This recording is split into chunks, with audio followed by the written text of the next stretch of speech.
UPSC को benefit देना बंद करो। यूपीएससी उसी प्रकार की ब्यूरोक्रेटिक ऑर्गेनाइजेशन है जैसी दूसरी होती है। हम इनकी गलतियों को एक्चुअली में रेट्रोस्पेक्ट में जस्टिफाई कर लेते हैं, एम्बिग्यूटी में, वेगनेस में। देखो ये क्वेश्चन दिखाता हूं और ये यूपीएससी के प्रीलिम्स में गलत दिया हुआ, और ये आपको ये भी बताएगा कि इनके एग्जामिनर के पास इतनी इंफॉर्मेशन है नहीं है जितना बनते हैं। ये क्वेश्चन है, ये सेट डी का पहला क्वेश्चन आपको मालूम होगा। प्लीस्टोसीन पीरियड में Yamuna once flowed into the Indus और Sutlej flowed into the Yamuna, one major tributary shifted from Ganga to Indus, vice versa. ठीक है, इन्होंने 3 ऑप्शन दिए हैं। ये जो असर्शन है किस बेसिस पर है? पहली, नाड़ी सुक्ता, सतलुज और यमुना के रॉबर्ट ब्रूस फूट की जो स्टडीज है, एक्सप्लोरेशंस हैं, और presence of the same species of dolphins in Indus and the Ganga river system. ये सेट डी का पहला क्वेश्चन है, इसका आंसर दिया हुआ है डी, यानी कि यूपीएससी की ऑफिशियल की के अंदर सिर्फ और सिर्फ स्टेटमेंट नंबर 3 जो है वो सही है। मतलब कि इंडस और गंगा रिवर की जो डॉल्फिन है सेम है। ये क्वेश्चन गलत है, इसकी रिप्रेजेंटेशन जाएगी, क्वेश्चन ड्रॉप करना पड़ेगा यूपीएससी को। मैं लिख के देता हूं और नहीं करेगा तो गलत पे नंबर आएंगे। ये देखिए, जो साउथ एशियन रिवर की जो डॉल्फिन है, दे आर 2 डिफरेंट स्पीशीज। ये कोई रैंडम कंफ्यूजन नहीं है, ये 2021 की न्यूज है। ये हिंदू में भी छपी थी 10 अप्रैल 2021 को। इंडस और गैंजेस रिवर की जो डॉल्फिन है, they are 2 different species.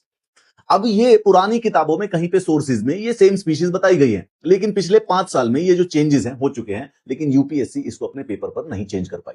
So this question is categorically गलत। अगर आपका किसी का, अब ये यूपीएससी के ऊपर है भाई, अगर उन्होंने नहीं माना और इसी पे चेक कर दिया तो अलग बात है, वरना ये आपका गलत या सही करो, ये क्वेश्चन इस समय ड्रॉप करना पड़ेगा। क्योंकि यार न्यूज़पेपर्स में 2021 में ये न्यूज छपी थी, मैगजीन्स में 2021 में ये न्यूज छपी थी कि भाई वो दोनों सेम स्पीशीज नहीं है, दे आर डिफरेंट स्पीशीज।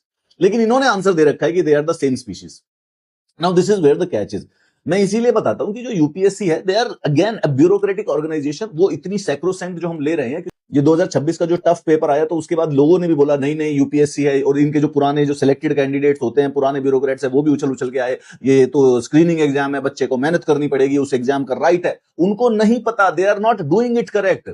ये इतनी देश के सबसे बड़े एस्पिरेशनल एग्जाम, सबसे premium exam, you constitutional body वाले एग्जाम में ये क्वेश्चन ऐसे गलत है। जैसे मैं क्वेश्चन बनाऊंगा तो मैंने जो किताब उठाई सोर्स से चिपका दी, और उसके बाद मैंने ये भी नहीं देखा उसको, there is no system, they don't have any system to collate कि भाई इस इंफॉर्मेशन को चेक कर लें।